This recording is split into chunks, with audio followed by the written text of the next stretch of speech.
Ayn was deeply shocked by Eugene's words. On top of that, she didn't recognize the rune that had formed on the man's hand at all. So the girl asked doubtfully whether this was really magic, since she was seeing a form like that for the first time. Eugene assured her that it was, and explained that this rune was placed for her protection, so no one could lay a hand on her. After that, the mage cast a spell of 2 rune magic called Absolute Protection of All Elements. Ayn felt an invisible barrier cover her entire body. When he finished the spell, Eugene advised the girl to step a little farther away, then asked whether she had any idea how much mana that technique had just required. The girl confidently stated that it was the Aegis, a defensive skill she constantly maintained in battle, so she knew exactly how much mana it took. But the next moment, her face twisted in surprise at Eugene's words that the correct answer was 0. With a smile, the mage explained that Ayn shouldn't worry about having lost her powers for now, and that from this moment on, he would teach her how to use magic without magic. Eugene headed toward Friedrich, while the girl stayed where she was,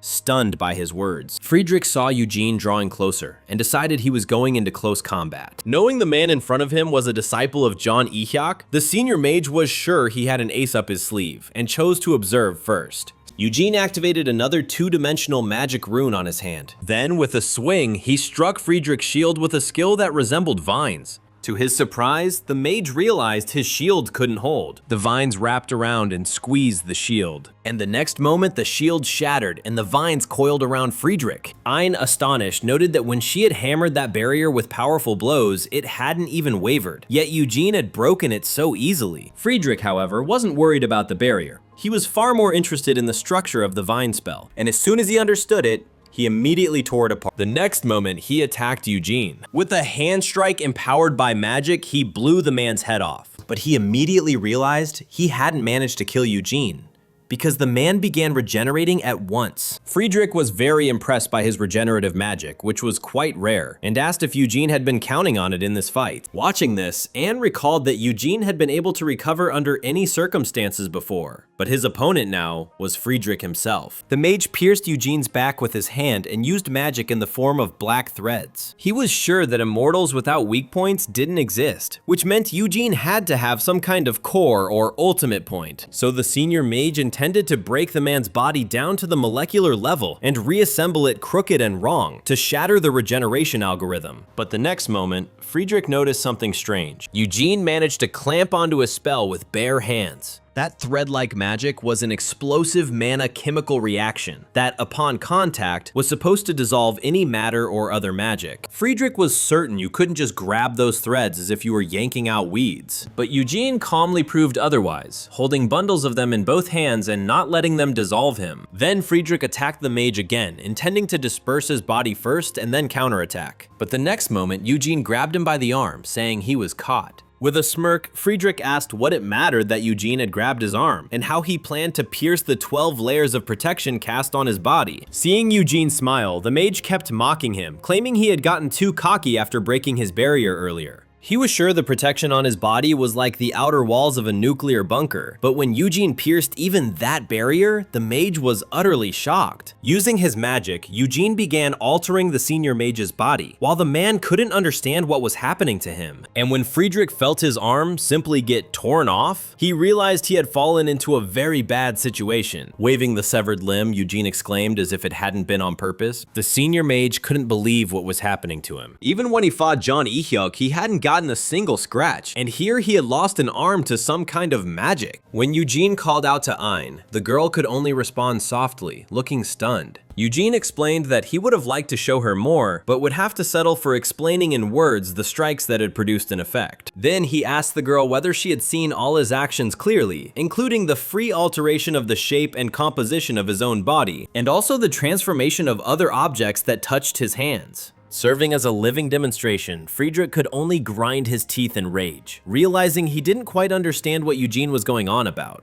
To her surprise, Ayn heard the mage explain that what he had used was not magic. Eugene promised she would definitely master this technique, which required no runes at all and was called runeless magic. The next moment, there was a massive surge of magic and an explosion. Having completely lost his composure, Friedrich decided to bring down all his magic on Eugene. The senior mage was troubled by the fact that he simply couldn't get to Eugene. Moreover, he was tormented by a strange feeling.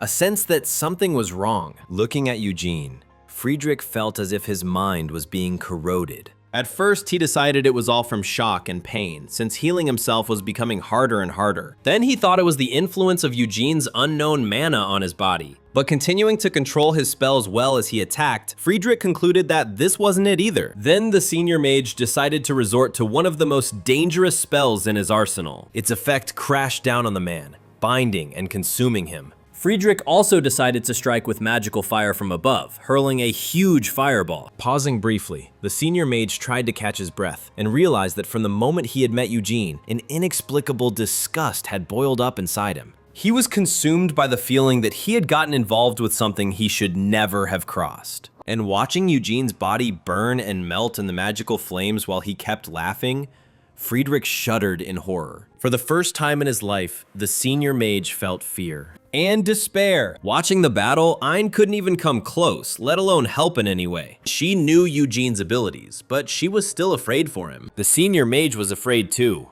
but now for himself. For the first time in his life, he, Friedrich Gamora, tasted defeat. And he had almost lost not to John Ehyok, his sworn enemy, but to some kind of outsider. The moment he so much as thought that, Eugene pierced the senior mage's chest and tore out his magical heart. Impaled on Eugene's hand, Friedrich heard him apologize quietly for laughing during their fight. Then the mage explained that the more he used magic, the more his brain felt ticklish, and he couldn't do anything about it. Seeing that the two were no longer fighting, Ein hurried to them, deciding it was over. The girl worried something might have happened to Eugene, so she wanted to look at the mage more closely. Seeing Friedrich hanging there, pierced clean through, while Eugene held his heart, the girl thought in disbelief that Eugene had won. Friedrich, looking at his heart, remarked in a calm voice that he had never expected to see it up close, then asked Eugene if he would believe him if he said he surrendered. Eugene noted with surprise that he hadn't expected him to back down, but since he didn't consider himself a combat mage, he would probably prefer to believe him. The senior mage smirked ironically, and noted that Eugene's tongue once again proved he was John Ehyok's disciple. Eugene remarked that he still remembered how a single gesture from Friedrich had wiped out an entire city, and the screams of people burning in the ruins. Clenching the heart, he added that Friedrich was someone who couldn't be allowed to use magic, and that he would have to finish the mage right here. Friedrich realized there would be no negotiating, and remarked ironically that Eugene had the right to act so pompously, so he would gift him this trophy, after which he tensed his remaining arm.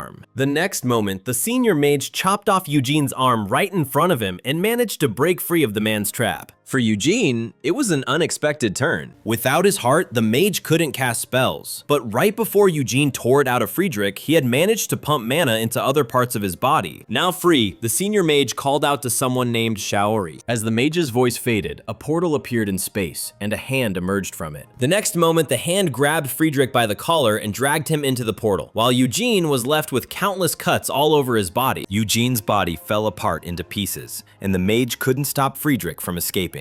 A little farther away, a new portal opened, and the senior mage and another person appeared from it. A girl named Shaori asked Friedrich how he could have lost his arm and heart without even fighting John Ehyok. The woman offered to escort the mage home, but he, spitting blood, asked to stay a little longer. Looking at Eugene and concentrating runes in his hand, Friedrich said that thanks to that guy, he had understood something and wanted to test something. By that time, Eugene had already managed to recover and headed toward the mage. Despite his wounds, Friedrich still managed to reproduce a 3-tier spell called the Crucible of the Void. A thin beam of red light shot toward Eugene, grazing him slightly. Friedrich's assistant opened yet another portal for their retreat, and the man thanked Eugene one last time, because the senior mage had managed to catch a big haul. As he vanished into the portal, the mage promised Eugene a more interesting scene next time, so they could have a rematch. With loud laughter, the mage disappeared, and Eugene rubbed his cheek, discovering he was bleeding. At that moment, Ein asked whether everything was finally over and whether Friedrich had escaped. Her astonished look showed she still couldn't believe their victory. The girl was overjoyed that Eugene had achieved the crushing win without borrowing the Supreme Mage's power. Walking up to her, Eugene shook his head with regret and noted that he had gotten lucky because Friedrich chose to retreat, while thinking to himself that his time had almost run out. Still clearly thrilled, Ein assured him it wasn't easy to make a senior mage back down. Then she asked what kind of roomless magic Eugene had used. Looking the girl in the eyes and placing a hand on her shoulder, the man assured Ein that in time she would learn it too, and that he would definitely make her strong stronger than an archmage. He was even ready to swear on pinkies on the condition that the girl would stop looking for trouble and would value her life. With a smirk, Ein thought that Eugene hadn't changed one bit. He was still the same as he had been in her childhood. Smiling broadly and hooking her pinky with the man's pinky, the girl agreed, making a vow. Deep in the mountains stood a small house. Its owner was on the phone with someone describing the situation with Friedrich. When the caller said he was going to name the senior mage's opponent, the man cut him off and named Ein. The voice on the other end confirmed it, and then the man wondered to himself whether he could have stopped the girl, since he didn't want her proving her usefulness with such fervor. The person on the other end also reported that Eugene had intervened. Friedrich had fled, and Ein had remained unharmed. The owner of the house fell silent for a while, then asked if Eugene had truly returned. Threads of mana from healing spells pierced the space. 3 people working with those threads were treating a man and speaking quietly to each other, and one of them admitted he doubted the correctness of what they were doing. Their patient was Friedrich Gamora, a notorious terrorist. A woman, whose assistant the man was, noted that if they wanted to get home alive, they had no choice anyway. At that moment, Shaori appeared from a portal with another person, and calling to the doctor, asked how the senior mage was doing. Hearing the woman answer that he was still holding on, Shaori nodded, and the man who had come with her, who looked like a demon, greeted Friedrich. The senior mage returned the greeting and praised his work, calling the demon Linus. The man replied that it was his duty and that it was an honor to serve him. Then a magical heart appeared in his hands, which the demon had brought for the man with the wish that it would serve their goals. The doctor confirmed that she had received Friedrich's son's right arm and heart and was beginning the transplantation. In a broken voice, Friedrich called for Shaori. He asked his assistant to arrange a Dostoyny burial for his son, and she agreed to take care of it. Then Shaori was surprised to hear the senior mage order the members of the Zodiac to be gathered immediately after the operation. Friedrich explained that after meeting Eugene, he had come up with a better plan. In his memory surfaced his conversation with John Ehyok, when he had warned the mage that even among ordinary people, mages stronger than him could appear. Lying on the operating table, Friedrich could not deny the truth of those words, but also added that the foretold changes might go in a direction John Ehyok hadn't expected. The building that housed Jonan's headquarters stood in the city center. Looking out the window, Ein tried coffee for the first time, something she couldn't afford before because of her heart condition. Chu Eun-hye asked the girl how she was feeling. With a bright smile, Ein said she had never felt better and that she had never felt so energetic. She also rejoiced that both her assistants were okay, to which Chu Eun-hye noted that if Eugene hadn't had a talent for healing, they would have been finished. The assistant recalled how shocked everyone was when the mage appeared right in the middle of the operating room and offered his help. The memory made the girl shudder and admit that she had almost died of shock then. Then Ko Hui-myung asked whether Ein was sure about her decision to close the office. Sadly, the girl replied that she was no longer a mage and could not take jobs anymore. But she asked her assistants to keep it secret for now, telling the rest of the staff that it was the aftermath of the battle with Friedrich and that she was leaving to recover. Chu Eun-hye asked distrustfully whether she had really accepted the offer, and the girl answered that she truly intended to enroll in Eugene's academy since he had agreed to help her mana, even though she didn't know how long it would take. The assistants tried to imagine Ein being able to manipulate her body the way Eugene could, but it was hard to picture. Looking at their boss, Ko Hui-myung gave a sad, kind smile. Seeing that Ein looked far more at peace than before, the man decided it might be for the best. And it was all because of Eugene, who cared for her so much, and he was glad they had managed to reach him instead of the Supreme Mage. Suddenly, the door burst open with a shum, and several people rushed into the room. A short girl threw herself into Ein's arms, shouting that it couldn't be true she was going to leave. Averting her gaze, Ein explained it wasn't forever, only for the time it took to recover. Then the girl demanded to be taken along as an assistant. With effort, Chu Eun-hye pulled the girl away from Ein and explained that Chon Ehyok's disciple would handle her recovery. Also, one of the men who had come handed Ein the hat she had given him to repair. Passing it into the girl's hands, he explained that he had restored the transformation function and the magical protection, but he couldn't do anything about the fields. Putting the hat on her head, the girl replied that she would deal with that herself later and praised the man's work. Then, calling each of them by name, Ein noted that thanks to their care, she had been able to focus calmly on her work. Calling Chu Eun-hye over, Ein assured her that that call during the battle with Friedrich hadn't been a mistake, and that she would have come to help them anyway. Ko Hui-myung, she assured that thanks to him, she was still here, alive and well, and that she was very grateful. Ein apologized to everyone for dragging them into trouble and now closing her office, promising to return as someone they would be even more proud of. Near the outskirts of the city were residential neighborhoods. Ein walked down the street,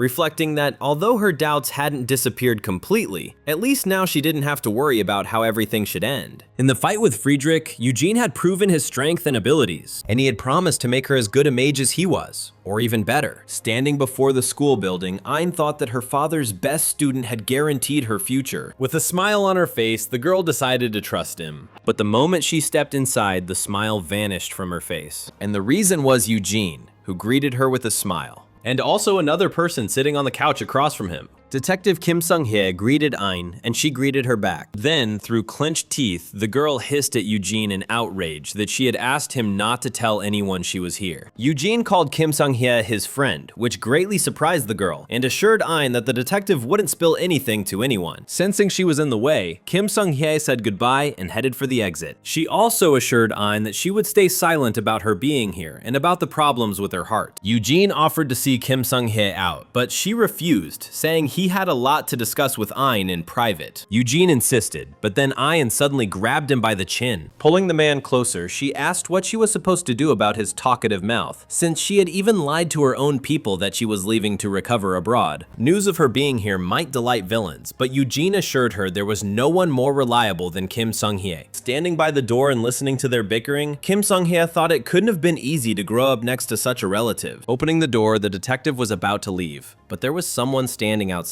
The girl called out to Eugene, saying he had a visitor, and Ayn finally let him go. The guest walked past Kim Sung-hye, stating he wouldn't be long. Pulling her cap lower, the detective said she would wait outside while Eugene talked. But when the guest came closer, Ayn fell silent. Eugene froze as well when the newcomer asked why the girl had that expression on her face. Then he reached toward the cap on her head, saying a pretty face was too valuable to hide under a hat. That angered the girl, and she demanded he keep his hands off her. But the man didn't stop, and he still took the hat off, and then the girl was able to get a clear look at the one who had entered. And when the guest asked about her health, she could barely answer that she was fine. Stuttering, she added that it felt strange to see him in such a dump, and called the man her father. John E-hyuk, holding a congratulatory bouquet, remarked that where else would he drop by if not the place where his daughter was starting a new life, namely the academy led by his best disciple. John E-hyuk smiled at Eugene and noted that he had gotten a little taller. At the sound of John E-hyuk's voice, Eugene's scars started itching badly. Setting the bouquet on the table, the Supreme Mage noted that Friedrich's behavior resembled a rebellious age, even though he was no longer young. Then he thanked Eugene for saving Ayn. The girl kneaded the hat in her hands from embarrassment while listening to her father say she could be impulsive and that it worried him.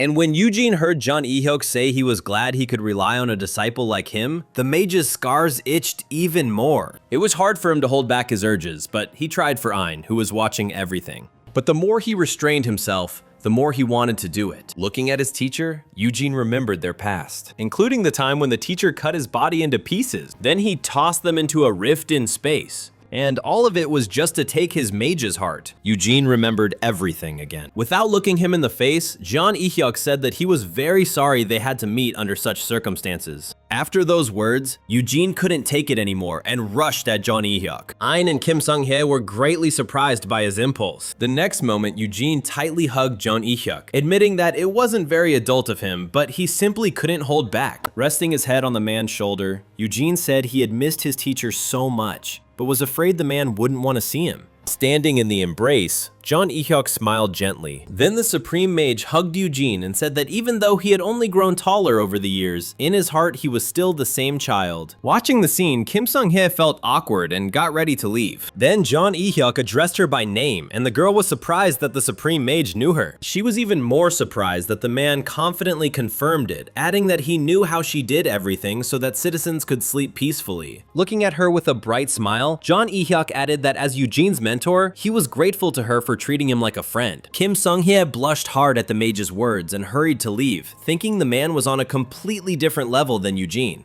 When Ayn heard her father ask whether she had lost her magical power, she grew very nervous, but answered yes. In a slightly upset voice, John E-hyuk asked why she had gone to Eugene first instead of him, embarrassing the girl even more. But the next words surprised Ayn, because her father said she had done the right thing, since Eugene would most likely find a solution before he himself did. Then he told the girl he was going to chat with Eugene in private, so he activated teleportation magic while holding him by the shoulder. In an instant, Ian was left alone. John Ehyuk moved them into his personal space. Pouring liquor into a glass, the man admitted he hadn't expected Eugene to appear, since he had torn out his heart, cut his body into pieces, and thrown them into a dimensional rift. Eugene silently listened to his teacher's words without saying anything. Taking a sip, the mage continued that he was very surprised Eugene had managed to return alive. Smiling, Chun Ehyuk added that Eugene, as always, had surpassed all his expectations and asked what price he had paid for it, watching Eugene hang in the air on magical threads cut into pieces. Eugene started to explain that it was all because of that dimension, but the Supreme Mage interrupted him and said that what truly interested him was something else. He wanted to know whether Eugene hated him, and Eugene fell silent for a while. When Jun Ehyuk had already decided he wouldn't get an answer, the man finally spoke. Eugene recalled everything from the moment the Supreme Mage had saved him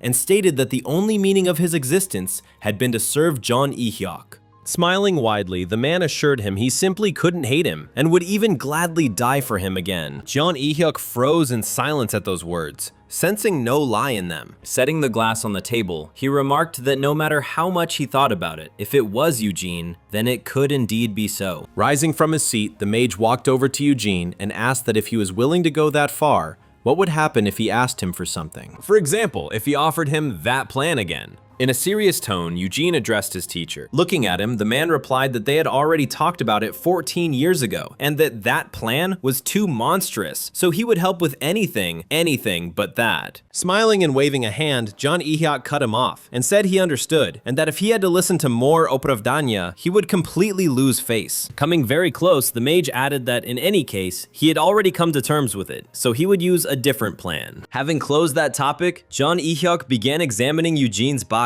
and asked how he invoked this phenomenon without any mana, and whether it was true that thanks to this phenomenon, Eugene had been able to stay alive here. Eugene explained that he called it runeless magic, and that even people without a speck of mana could use it if they studied his system diligently. John Ehyuk froze when he heard that Eugene intended to teach Ayn as his first student this system and raise her into a new supreme mage. He was sure that when everyone saw it, they would start following her example, and then many capable youngsters would appear in the world for the good of it. Eugene's dream was to protect people and their bright future, and to create a world full of good magic. And if he succeeded, then Chun Ehyuk would not have to put that plan into action. With a smirk and a kindly sigh, the Supreme Mage remarked that it sounded childish and optimistic, but it was so like Eugene, and it once again proved that that plan truly didn't appeal to him. Then John Ehyuk canceled the magical threads. No longer held in the air, Eugene fell to the floor in pieces, and the mage asked him to take care of his daughter and teach her well. Watching his disciple become whole again, John Ehyuk added that as long as Eugene didn't stand in his way, he wouldn't interfere with Eugene's dream either. Grabbing Eugene by the chin, the Supreme Mage declared that only he could first fill him with hope, then cruelly disappoint him, and then fill him with hope again. Then Eugene took John Ehyuk's hands in his palms and addressed him not as a teacher, but as Anne's father. Staring him in the face, Eugene asked the man to give to Ayn the expectations he had once placed on Eugene, because she would become the best. All the while Ehyuk and Eugene were talking, Ayn sat alone in the office, nervously twisting her hat. When the men returned through the portal, the girl was very glad and turned to her father. John Ehyuk immediately asked whether she had been waiting long since their conversation had dragged on, and the girl replied that everything was fine. Then the mage thoughtfully said that 14 years had passed since Ayn had first been able to use magic, and the girl confirmed that about that much time had passed. Continuing, he noted that it had been hard for him to rejoice because the girl constantly risked her life trying to meet his expectations when he had simply wanted to see her as a mage. Ayn drooped completely, trying to explain something. But the next moment, John Ehyuk hugged the girl tightly. Holding her close, the man said that to him, she was first and foremost his beloved daughter, and only then his student. And that no matter what she did, she must not forget that, and he would hope she found something worth striving for. Eugene watched their conversation, sincerely glad they had been able to talk everything out.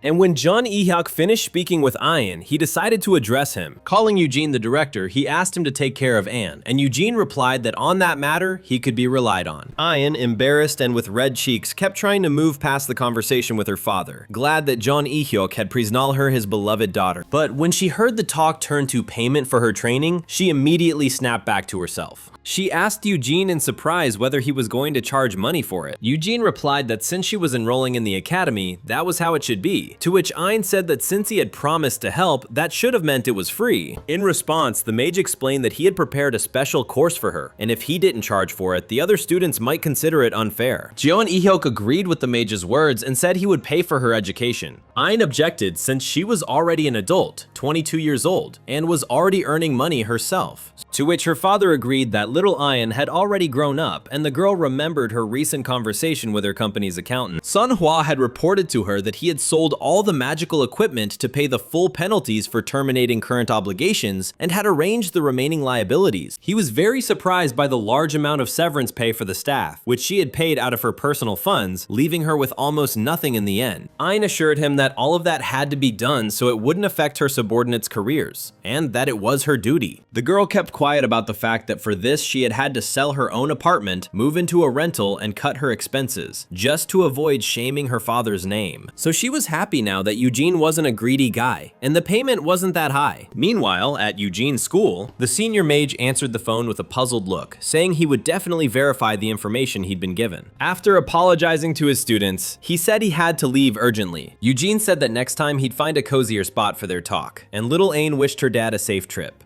The senior mage casually waved his hand and said that if anything was needed, they could call him anytime. And after letting out some kind of yellow sauce, he shot off into the heavens. Honestly, Eugene couldn't understand why he needed a car if he could teleport, and it seemed every powerful mage had their own quirks. Then the guy invited Ein to have lunch somewhere, just the two of them, asking if she was crazy about tteokbokki. But the girl said she wouldn't order expensive dishes, because after all her spending, she could forget about delicacies. Eugene said all the costs were on him, and they discussed the rest over food. There used to be a wonderful snack shop at the academy, but it closed 2 weeks after Eugene rented the place. The guy started asking the girl about her specialization, specifically combat magic. It's not that Ain liked fighting, but she said it was the fastest road to perfection. It's like ending up in a brawl where you're forced to give it your all, making decisions in split seconds. That's why she chose that path. Eugene noted that it was the right decision. Most wizards either stopped at combat mana or at least took it as a second track. If possible, the guy would like to remove dangerous methods from the course, but the truth is that wheel-less magic was born from exactly that kind of extreme. He promised that he would back Ain up no matter what, and that training would take place in safe and controlled conditions. Ain asked him to tell her more about this wheel-less magic, how it's mastered, and how it will help her become a pro. Eugene just smirked, wiping fermented baked milk from his chin with his cloth. He said this technique linked the subconscious with all matter and phenomena the mage perceived or came into contact with, allowing them to transform and restructure them. And when Ain fully mastered it, she would be able to change not only her own body, but also the properties, shape, and even the mass of any object she touched. The girl said that if she hadn't seen this skill with her own eyes, she'd have thought it was some cultish nonsense, especially since this principle of magic didn't require mana. Eugene noted that Ain was too fixated on perception and contact, but the usual 5 senses weren't enough for such a technique. A mage has to sense what normally goes unnoticed, namely, how everything that exists in our universe is built and how it works. Tossing a stack of books in front of the girl, he calmly told her to memorize everything written in them. Among them were molecular structure of substances, kinetics, thermodynamics, human anatomy and physiology. The girl's head started spinning from that statement. On top of that, most of the books were in another language, and the textbooks were so thick that even doctors and scientists couldn't retell such massive volumes word for word. Sure, she memorized elements, runes, and all that, but this was a completely different opera. Then Eugene calmly asked, "Would 2 weeks be enough?" Ain opened her mouth and asked again, "What? What the hell do you mean 2 weeks?" And Eugene kept mumbling something under his breath. Then he pulled one book from the stack and said he still remembered that textbook and how he toiled over it at 14 years old, so much he almost cried. That's when the girl realized the gap between her and her dad's favorite. Eugene was insanely obsessed with the details of everything that exists, and it wasn't just about magic. Ain felt like the ground was slipping out from under her feet again. Eugene said it took his teacher about 3 weeks, or maybe a month for all this material. And since Ain was an Archmage's daughter, he figured 2 weeks would be more than enough. Hearing that, she foolishly started agreeing with the guy, saying she could handle it all even in a week. Eugene said enthusiasm was great, of course, but there was no need to rush like that. And if they followed his training program, then learning this strange technique would take 27 years and 7 months.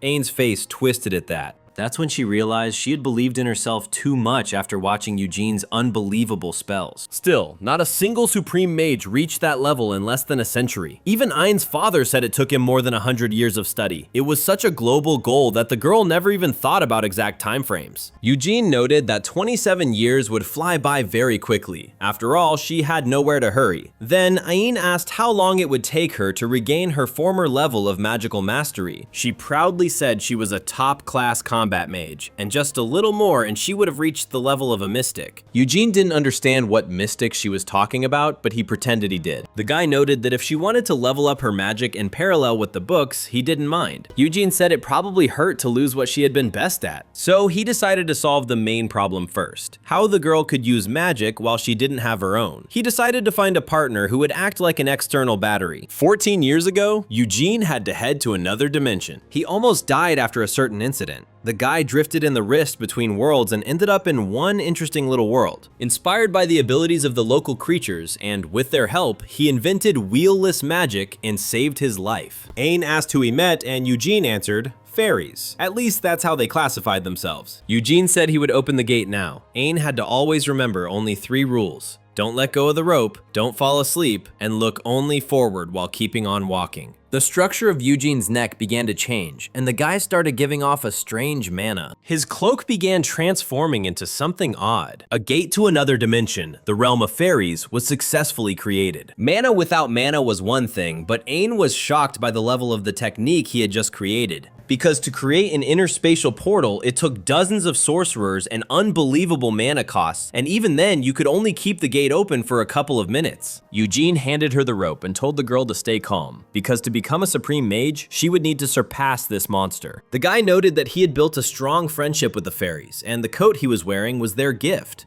Ain had to go to the fairy world alone, while Eugene had to maintain the portal. The girl thought that if her teacher said everything would be fine, then she had nothing to worry about. And so she leapt into the gate, slicing the air with her unbelievably huge boobs. Eugene was surprised by the girl's bravery. However, at the same time, the humiliated academy director was watching the pair from another rooftop. He noted that even John Ain had fallen victim to that beast and fled abroad, and now this strange guy was stirring up something suspicious again. The director didn't believe that Friedrich Gamora had lost to Joan Ain and run, because no matter how skilled she was, the girl couldn't have stood against the strongest wizard. Catching that freak Eugene meant not only avenging the humiliation, but also showing the girl what he was capable of. But his subordinate reasonably asked one question. Eugene and Ain hadn't been put on a wanted list, so why were they here? This was clearly an attempt to attack an innocent person. Then Choi Isok asked again, an innocent person? He said the guy hadn't faced him one-on-one and didn't understand how serious it was. It wasn't about the repulsive appearance, but about his very existence. Eugene was a threat to the human world, because magic that wasn't magic was a terrifying phenomenon. The director said it was their duty to deal with that bastard in a monster's body. Still, his subordinates kept doubting. If Eugene really defeated John Ain and Friedrich, he was out of their league. To that, the director snorted that they were just cowards. With surprise and full preparation, experience, and information about the enemy, there's always a chance to beat an opponent many times stronger than you. Then he asked Sungtae whether the Northern European regeneration inhibitor was ready. The subordinate assured him everything was fine, and that it had been made to capture creatures like that. He ordered everyone else to cast strengthening spells and not forget their positions and roles. Choi Isok's team moved out to restore their academy's reputation in the Alliance. Meanwhile, Ain looked around in a panic. Surrounded by cramped, strange creatures, she finally understood why Eugene had been so evasive when defining fairies. Because where she had ended up was neither a realm nor definitely a fairy dwelling.